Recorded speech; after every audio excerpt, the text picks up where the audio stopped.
बाळूमामांनी समाधी घेण्यासाठी आदमापूरच हे स्थान का निवडलं? आदमापूरमध्ये एक मामांचं अतिशय अनेक भक्त आहेत मामांचे, पण त्याहून एक वेगळे भक्त म्हणजे आदमापूरकर भोसले सरकार होते.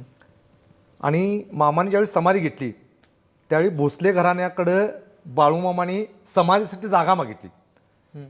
आणि त्यावेळेला त्याच्या अगोदर बाळूमामाने सुद्धा गडिंग्लज, भडगाव, औरनाळ, कापशी, मेतके, सांगलवाडी अशा अनेक ठिकाणी भक्तांच्याकडे समाधीसाठी जमीन मागितलेली होती.